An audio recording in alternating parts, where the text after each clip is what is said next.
Se você quer sentar por uns minutos, poucos, eu vou falar um pouco da Bíblia. Se você quiser, por alguns poucos minutos, para direcionar melhor a nossa oração.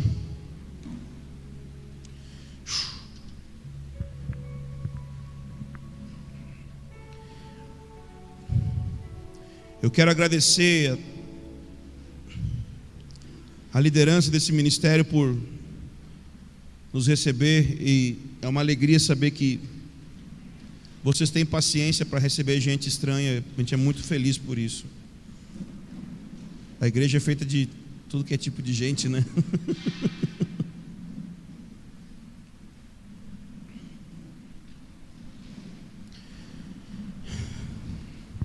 Se você tem uma Bíblia com você, eu quero tentar começar em Atos, falando sobre avivamento. E se o Senhor permitir, nós vamos prosseguir no que Ele nos der. Mas em Atos, no capítulo 2, é essa passagem que nós lemos antes, sobre o dia de Pentecostes, uma passagem muito conhecida. A questão é que essa passagem tem algo que acontece antes, durante e depois. E é importante nós entendermos isso, porque todo avivamento também tem o antes, durante e depois. E nós podemos confundir as coisas. Confundir o que é avivamento com as coisas que antecedem o avivamento e com as coisas que vêm depois do avivamento. Eu não sei se eu vou conseguir falar tudo para você, mas eu espero que o Espírito Santo conceda aquilo que é para você nesse momento, amém? Quando nós lemos Atos 2, o pessoal gosta de pensar sobre tudo isso que aconteceu aqui, né? Do derramar do Espírito Santo. Mas existe algo que aconteceu antes, que é o óbvio, o capítulo 1. E o capítulo 1, ele estabelece contexto. O capítulo 1, ele estabelece motivo, ele estabelece o porquê aconteceu o que aconteceu. E eu acredito que se os mesmos porquês estiverem no nosso coração, se a mesma motivação, perspectiva, visão também estiver no seu coração, você é um grande candidato para buscar avivamento da maneira correta. Se você olhar o capítulo 1, do versículo 1 ao versículo 7, Lucas começa dizendo que ele fez o primeiro tratado, que é o próprio Evangelho de Lucas, né, sobre tudo aquilo que Jesus começou a fazer e a ensinar. Isso é interessante, porque ele está dizendo que Jesus começou a fazer e a ensinar. Parece que tem aí por detrás um pensamento de que ele estava continuando a partir por meio da igreja, por meio do corpo. Então, ele vai desenvolvendo até chegar no versículo 6, que os discípulos ficam meio preocupados. Ele está dizendo assim, porque ele já, provavelmente isso aqui é parte, pelo menos, do contexto daquelas palavras que você vê também em João 16, que ele falou: estou indo, eu vou enviar o Espírito. Não, peraí, você está indo para onde? O que vai acontecer? E porque Jesus fala todas essas palavras para os discípulos, eles perguntam, no versículo 6, esse é o tempo que você vai restaurar o reino para Israel? Porque o entendimento básico do Antigo Testamento é que o Messias vem para redenção. O Messias é o instrumento, o agente divino para a redenção, não só do ser humano, mas do cosmos. Então o Messias veio, mas não fez aquilo que eles esperavam que ele iria fazer.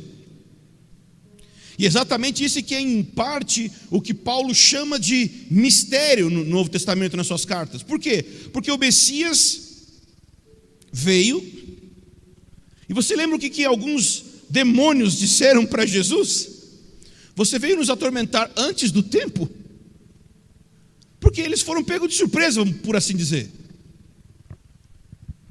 Parece que não era o tempo, porque o tempo que todos esperavam, que os teólogos esperavam, e que muitos profetas talvez esperavam, é que o Messias viria no dia do Senhor. Porque é isso que a Bíblia fala muitas vezes. A Bíblia fala sobre o dia do Senhor, um dia onde Deus vai julgar, retribuir, vingar, derramar sua ira e ao mesmo tempo restaurar os céus e a terra. É o dia que Ele vai ressuscitar os mortos. É o dia que Ele vai tornar o mundo novamente como o jardim do Éden. Todos estavam esperando que o Messias iria fazer isso, e Ele não fez. Porque esse processo de restaurar a terra, esse processo de restaurar os céus e a terra, isso somente iria acontecer, como a Bíblia falou vez após vez, pela instrumentalidade de Israel. A Escritura diz em Isaías que os povos vão subir a Sião para aprender a lei. Você lê em Gênesis 12 que o Senhor disse para Abraão que por meio dele, e óbvio, isso inclui toda a família dele, todas as famílias da terra seriam benditas. E benditas não é abençoado financeiramente. Benditas significa a reversão da maldição do pecado do Éden. Então Israel é um instrumento de Deus para a salvação das nações, e isso todo mundo entendia naquela época. Então quando eles perguntam, você vai restaurar o reino a Israel? Não é uma pergunta simplesmente étnica, não é simplesmente uma pergunta centrada em si mesmo. O que eles estão perguntando é sobre o plano de Deus. Eles querem saber se o plano de Deus vai acontecer. E Jesus fala: não vos compete saber os tempos e as épocas que o Pai reservou para a sua exclusiva autoridade. Alguns teólogos vão pensar que Jesus está dizendo assim: que pergunta besta, eu não tenho mais nada a ver com Israel, agora passou, agora é a igreja, Israel agora é a igreja. Mas ele não disse isso aqui. Ele não chamou a pergunta deles de besta. Sabe por que a pergunta dos discípulos não é uma pergunta tola? Simplesmente por causa do versículo 3. O versículo 3 diz que Jesus passou 40 dias ensinando sobre o reino de Deus. Já parou para pensar nisso? O Messias ressurreto ensinando sobre o reino, você acha que ele iria ensinar bem? 40 dias, eles já tinham passado 3 anos e meio. Mas agora 40 dias ele mostrou: o reino vai ser assim, vai atravessar a parede, mas vai comer peixe também. O reino vai ser assim, ressurreição. Quem aqui acredita que Jesus é um bom mestre? Alguém acredita? Amém. Todas as vezes que você pensar que essa pergunta dos discípulos, do versículo 6, é uma pergunta tola, dizendo que eles não entenderam a palavra de Deus, você está dizendo que Jesus é tolo também, porque 40 dias ensinando, você acha que eles iam perguntar isso? E você acha que se fosse a pergunta tola, Lucas iria registrar? Está gastando tinta, né? Jesus não disse que não vai restaurar o reino para Israel. O que ele disse é que não era naquele momento, e que não competia a ele saber o momento que isso iria acontecer. Ou seja, o foco deles, talvez até principal, foi mudado. E demorou alguns anos para entenderem. Se não fosse Paulo, será que eles teriam entendido? Não sei. Quem sou eu? Não estou lá no lugar deles para saber. Mas o fato é que Jesus muda o foco. No meu entendimento, é como se ele dissesse assim: sim, eu vou restaurar o reino para Israel. Sim, todas as minhas promessas que eu fiz no Antigo Testamento sobre Israel, estar numa terra, ser um povo santo, ser um povo para minha glória, ser um povo onde eu vou habitar no meio deles, a realidade do reino de Salomão expandida, multiplicada, ministrando a todas as nações, com o próprio Messias no trono, no templo em Jerusalém, sim, vai acontecer. Mas agora eu quero que vocês façam algo. Eu preciso que vocês façam algo, eu tenho um plano misterioso. E para que esse plano comece, a primeira coisa que eu quero é que vocês recebam poder, ou recebam o batismo com o Espírito Santo, se você quiser chamar.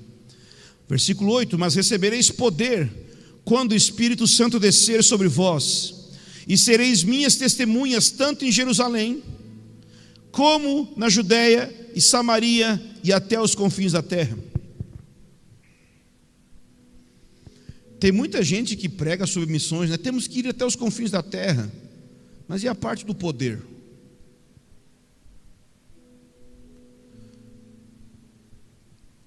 Porque sem o poder, você não vai poder. Mas a gente faz isso. Nós temos métodos e meios de trazer as pessoas para a igreja. E o método que eu uso para trazer alguém para a igreja é o método que eu vou ter que usar para manter a pessoa na igreja. Se o que alguém vem para o nosso meio é por causa do Evangelho, o Evangelho vai ser o que eu vou usar para ela se manter na fé. Mas se é alguma outra coisa, e o Evangelho é o poder de Deus para a salvação de todo aquele que nele crê.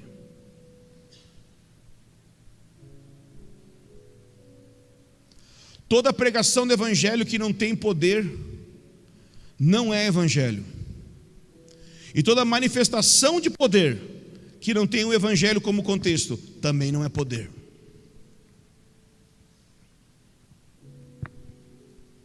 O que eu vejo aqui no versículo 8 é que Jesus deu uma missão para eles, até os confins da terra. Para mim essa missão tem uma placa bem grande nela escrito: impossível. Quando Deus te dá uma missão, como é que você faz para saber se é de Deus? Se ela é impossível. Se é possível, não é de Deus. Porque se ela é possível, quem vai receber a glória pela execução é você. Mas se ela é impossível, quando ela estiver completa, ela estiver feita, por mais que você diga como Paulo: trabalhei muito mais do que todo mundo, vírgula, todavia não eu, mas a graça de Deus comigo. Sim, existe trabalho e esforço na obra, mas é graça.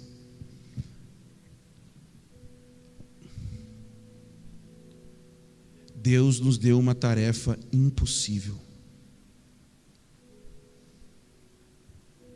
Porque não é uma tarefa de evangelizar os povos. A gente pode pensar muito nisso. Não, eu vou evangelizar. A Bíblia fala de testemunhar. Não estou querendo fazer caso com terminologias. O que eu estou querendo dizer é que você pode distribuir folheto,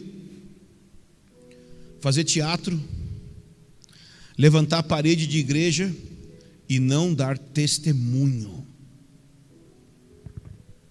Todas essas coisas podem cooperar, mas testemunho significa que você é testemunha.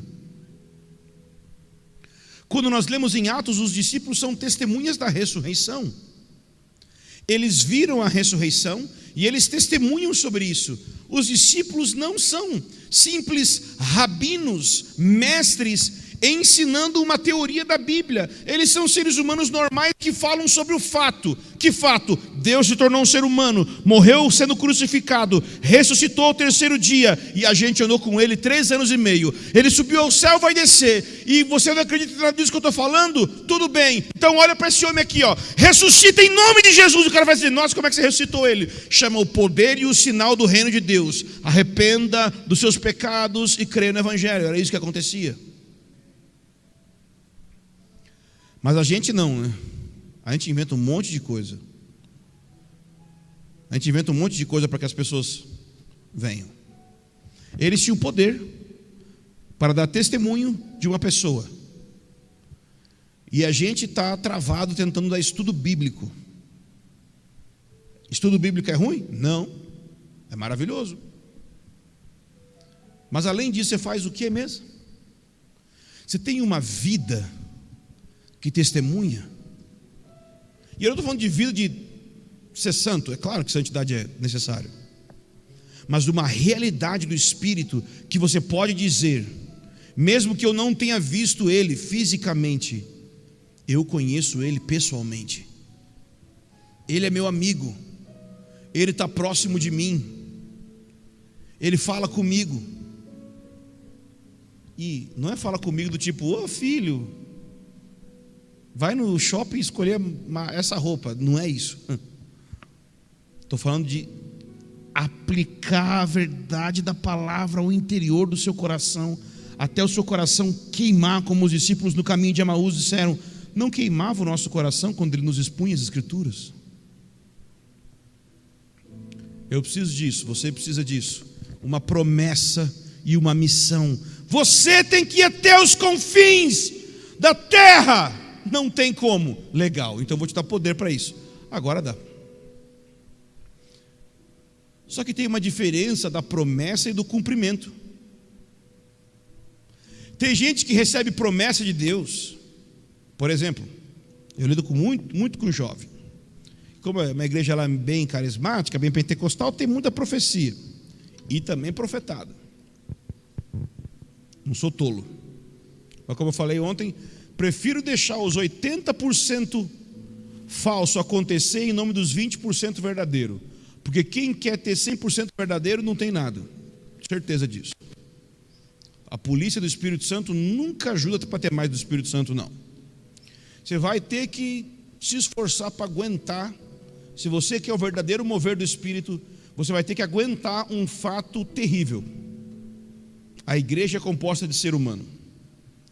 Ele recebe 1% do toque do Espírito Santo, ele exagera uns... ele só recebe uma paradinha. Mas está tranquilo.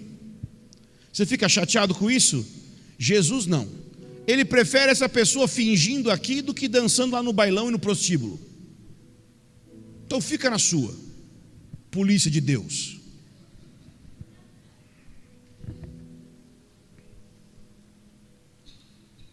Só que o engraçado é que eles não foram da promessa para o cumprimento. Deus deu a promessa de uma missão. Vocês vão para as nações. Não conseguimos. Então eu dou uma promessa. Vou enviar meu Espírito. No contexto de Mateus, estou convosco. É a mesma coisa. Só que ao invés deles irem, eles foram para o lugar de oração. Já parou para pensar nisso? Existe a missão que Deus te dá, a promessa de que a missão vai dar certo. Eles não saíram fazer a missão. Ok, Deus falou, vou fazer. Entre Deus ter dado a missão e a promessa de que a missão ia dar certo, você tem o capítulo 1, versículo 14.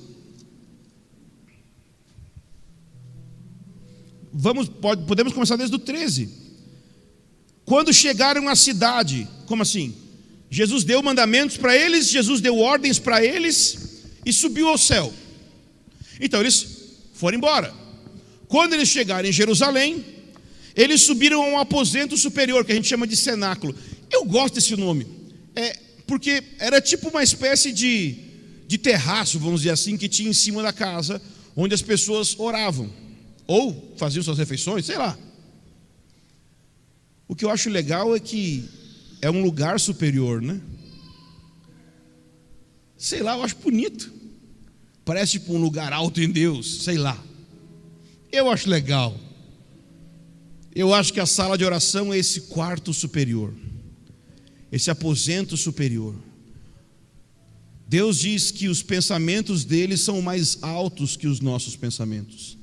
E existe um lugar alto onde nós captamos os pensamentos de Deus. É na sala de oração.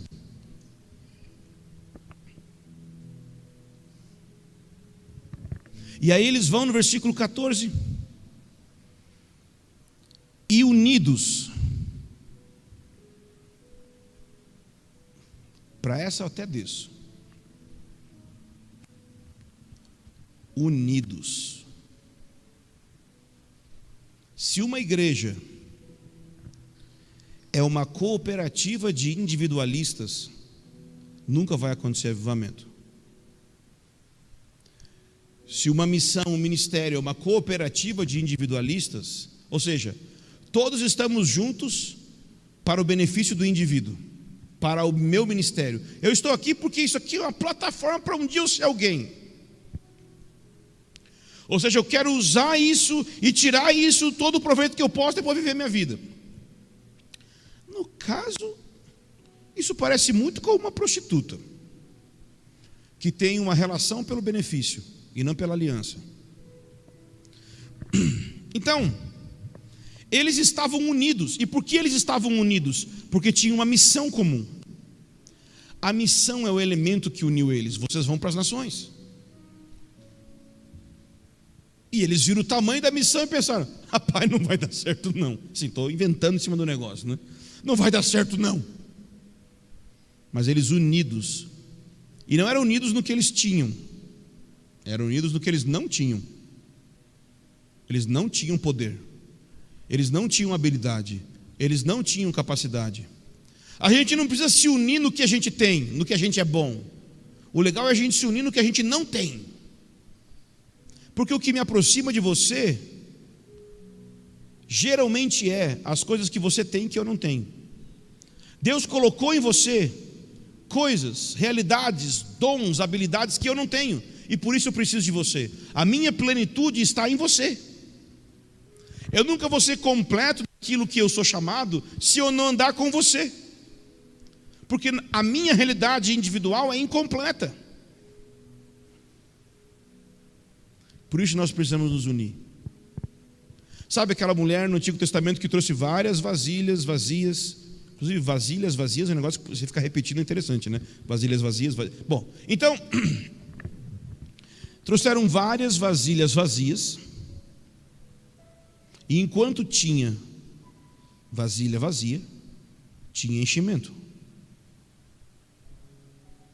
Quem dera nós todos fôssemos assim. Senhor, eu trago o meu vazio diante de Ti. Nós trazemos nosso vazio diante de Ti. Nós precisamos tanto de você, Espírito Santo. Nós precisamos tanto desse derramar para cumprir a missão que você nos deu. Nós estamos concordados, nós queremos a missão, mas, Senhor, nós não queremos cumprir a missão sem a promessa. Nós não queremos cumprir a missão sem o poder. Nós não queremos ir e o Senhor ficar. Porque foi o que Deus falou para Moisés, né? Vocês vão entrar na terra, eu vou enviar um anjo, eu só não vou com vocês. Senhor, se o Senhor não vai conosco, não nos faça sair desse lugar. Então todos eles unidos se dedicaram a fazer um site, um marketing, e falar: venha para a nossa igreja. Isso está escrito aí? Não, né? E unidos, todos se dedicavam à oração juntamente com as mulheres. Todos se dedicavam. Já parou para pensar como geralmente numa igreja tem os dedicados e os que assistem? Não tem como ter avivamento assim. Todos precisam se dedicar à oração. E dedicar aqui o sentido é devoção, é empenho, é pessoalmente estar envolvido com aquilo. Porque temos uma missão comum. Então temos uma dedicação comum a um mesmo alvo de oração. Mas se isso está enuviado, se isso não está claro, nada vai acontecer. Então, óbvio, você tem o fato do avivamento acontecendo no capítulo 2. Então você tem o que antecede.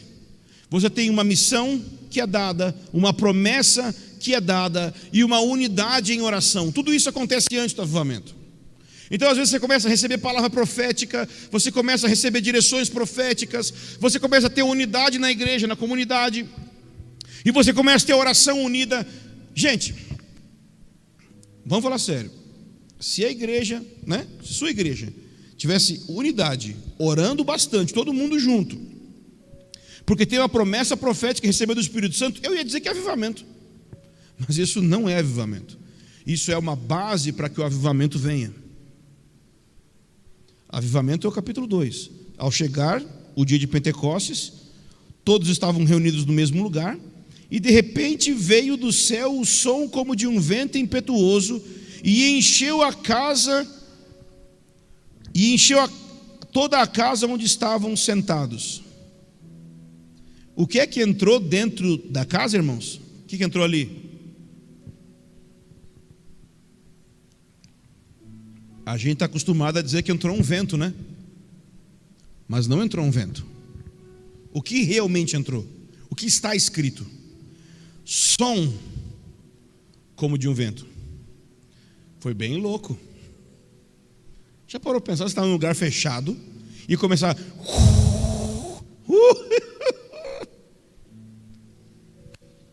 Essa é uma característica do avivamento. Vento. O que é que o vento fala na Bíblia? Fala da realidade angelical. Ele faz dos seus ministros vento. Provavelmente esse som de vento foi porque alguma manifestação angelical aconteceu no lugar, e isso faz relação direta com o fôlego de Deus soprando sobre eles o seu próprio espírito.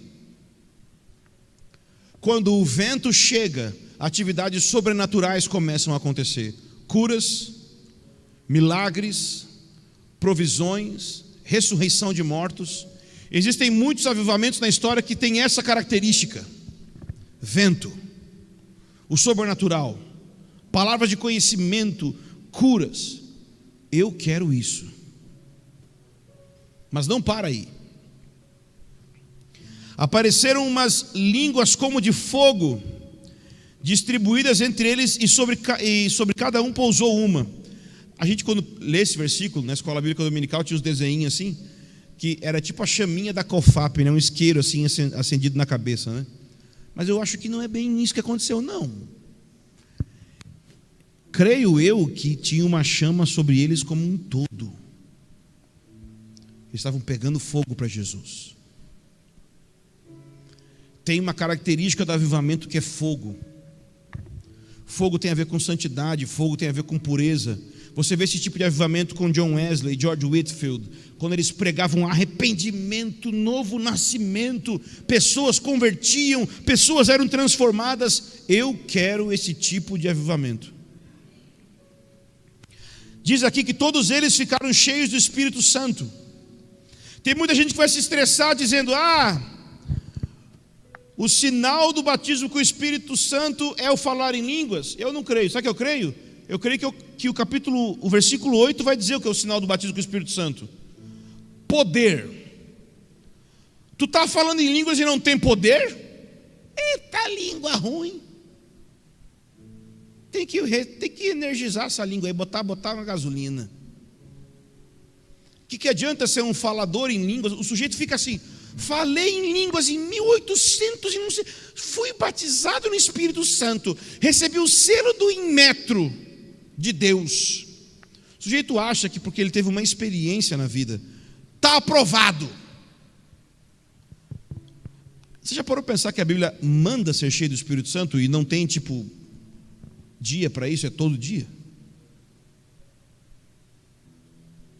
E qual é o resultado de o Espírito Santo vir sobre eles? Poder.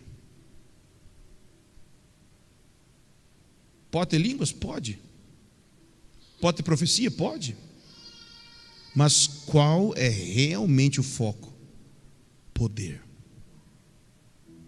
Ou seja, o que é poder? Poder não é o Esdras tocar teclado. Poder é eu tocar teclado. Poder não é um passarinho em cima do fio cantando uma bela canção. Poder é uma vaca fazer a mesma coisa no fio. Isso é poder. Poder não é fazer o que você pode fazer. Poder é para poder fazer o que você não poder fazer. É para ir além da sua habilidade humana. Não é para sentir um arrepio, para cair no culto. Tudo bem, tranquilo, você curte, tranquilo. Mas o alvo de ter poder do Espírito Santo não é ter um culto animado, é ir lá para fora. É ir contra a ação das trevas. É romper com a ação de Satanás na cidade. É brilhar a luz onde tem trevas, é ir nos piores lugares da cidade.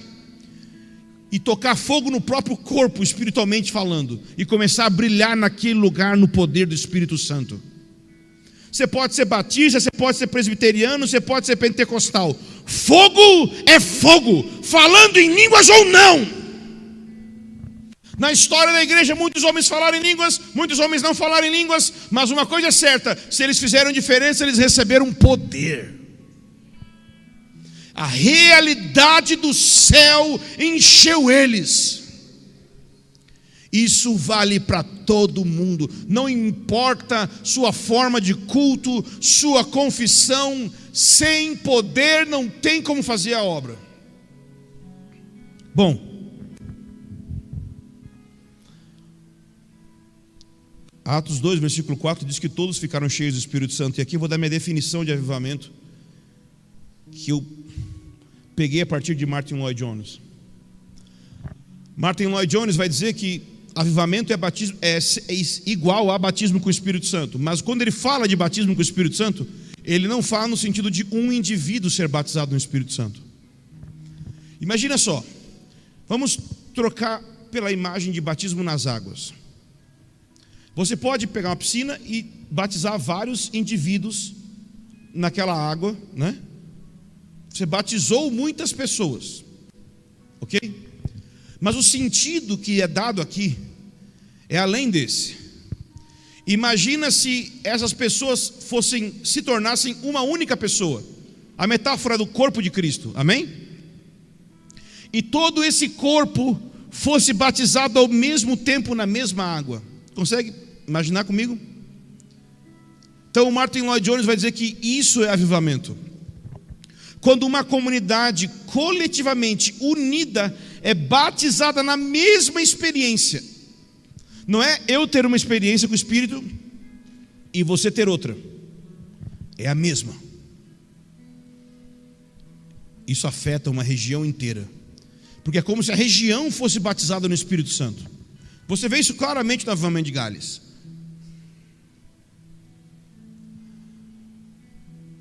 Todos ficaram cheios do Espírito. Não é alguns. Não é uns mais animados, é todo mundo. Os introspectivos e os extrovertidos. E por último, talvez, certamente, versículo 14. Então, pondo-se em pé com os 11, Pedro tomou a palavra, versículo 14: homens judeus e todos que habitais em Jerusalém, que isso fique claro, escutai minhas palavras. Esses homens não estão embriagados, porque eles pareciam embriagados, irmãos.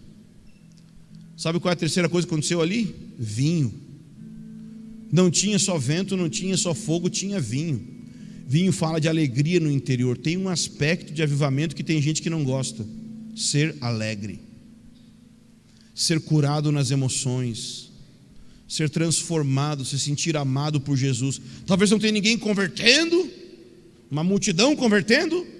Talvez não tenha pessoas levantando dos mortos, mas tem um toque no interior curando a alma das pessoas. Isso também é poder de Deus. Deus quer vir com o vento da realidade de milagres. Deus quer vir com fogo, com a realidade de santificação e conversão. E Deus quer vir com vinho, com a realidade de cura do nosso interior, pelo seu amor, pela sua manifestação. E qual foi o resultado? Outro dia eu te conto, mas está em Atos 41, 2, 41 a 47. Igreja. Unidade em oração. A manifestação do Espírito, que revela uma igreja que gera impacto no mundo. Eu sonho em viver isso. Nossa comunidade está tentando chegar na primeira parte. A gente está numa temporada lá de tentar ter unidade. Inclusive eu estou propondo para alguns irmãos irem embora da comunidade. Porque a gente é pastor, a gente quer o bem de todo mundo, né? Mas assim, querido, tem tanta igreja na cidade, né? Vai embora.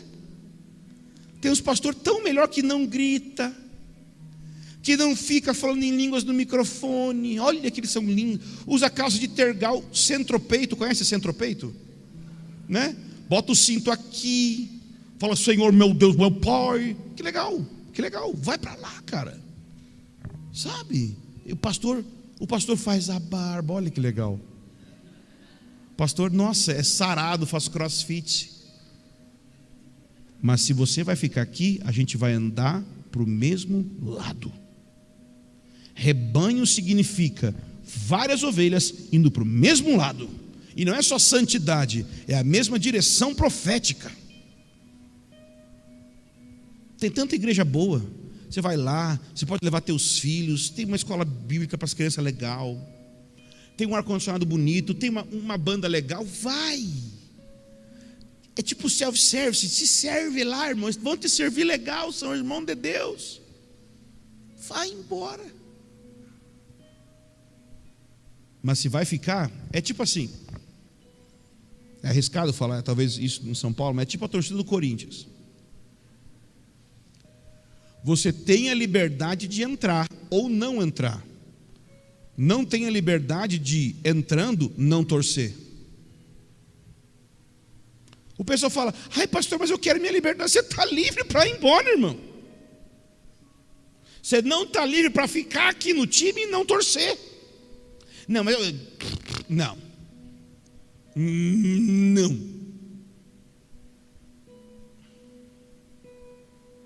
Então, queria te convidar para entrar no time, de ser no propósito de buscar um derramar do Espírito sobre essa comunidade, de buscar avivamento, de buscar santificação, de buscar transformação do seu coração. Como eu falei ontem, eu repito hoje, eu sinto que Deus tem com esse lugar uma aliança de avivamento. Eu creio que Deus quer cumprir isso se você fala sim para Ele. Não tem a ver com você fazer a promessa, eu prometo que eu vou ser melhor. A gente promete e nunca consegue cumprir nada, né, gente? Vamos ser sinceros. Mas o teu sim, ainda que muito fraco, ressoa no céu muito alto como muita paixão. Porque é a graça de Deus que faz isso. Dizer sim para esse chamado coletivo que Deus nos dá. Amém? Vamos ficar em pé?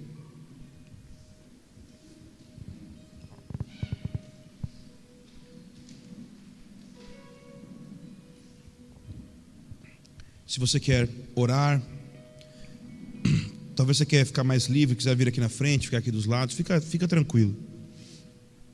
Só vamos curtir o Senhor.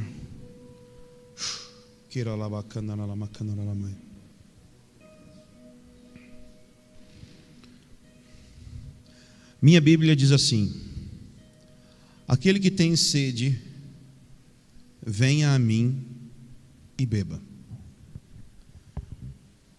E o resultado disso é que do seu interior fluirão rios de água viva. A primeira coisa que a gente precisa nessa hora, nessa oração que a gente vai fazer é sede. Eu espero que um pouquinho de sede tenha chegado no seu coração nessa manhã. Se você tem sede por mais do Espírito Santo, nós vamos a Jesus. Jesus, nós temos sede de Ti. Jesus, nós te pedimos,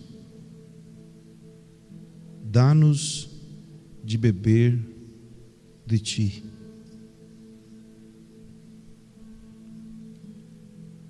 Irmãos, a Bíblia diz que aquele que tem sede, vem a mim e faça o quê? Beba. Será que eu consigo beber esse copo de água aqui e falar ao mesmo tempo? Difícil, né? Beber o copo de água e falar ao mesmo tempo, né? Você acredita que Deus é bom? A Bíblia diz que Ele é um Pai bom. Se nós pedirmos pão, Ele não dará uma pedra. Sabe o que Ele está querendo dizer com isso? Porque no fim do versículo Ele diz: se nós que somos maus sabemos dar boas coisas aos nossos filhos, quanto mais o Pai Celestial dará o Espírito Santo àqueles que lhe pedirem. Tem gente que tem medo de pedir mais do Espírito Santo porque acha que vai receber um demônio. Ai, será que essa experiência é real? Você está pedindo para o seu pai? Sim. Você acha que se você pedir pão ele vai dar pedra? Você acha que se você pedir um ovo ele vai dar um escorpião, uma serpente?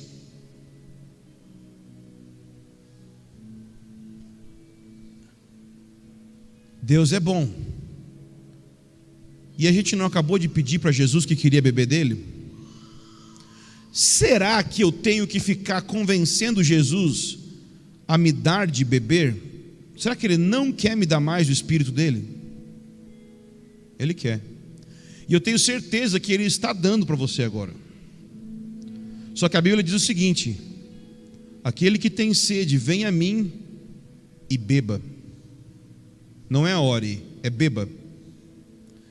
Existe uma água do Espírito Santo para saciar a nossa sede. E você não precisa orar, você precisa beber. E depois do seu interior pode fluir inclusive orações. Então, se você acredita que Deus gosta de você, e Ele gosta, e Ele está sorrindo para você agora,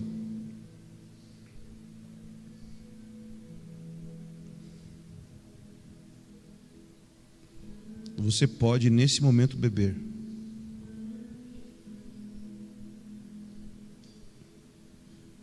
Você não precisa nem pedir, nem orar. Se você já pediu, Deus não é um pai ruim que você tem que ficar convencendo Ele até te dar algo. Ele está te dando agora mesmo. Mas eu preciso beber.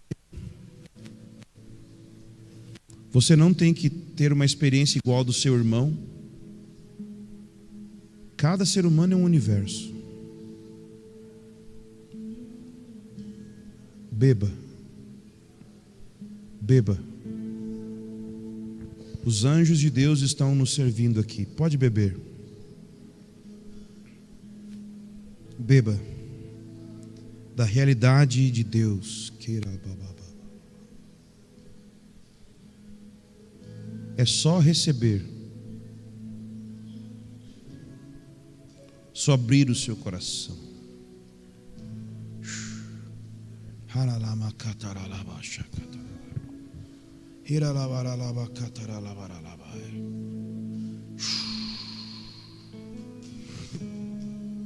Receba. Receba. Está sobre você.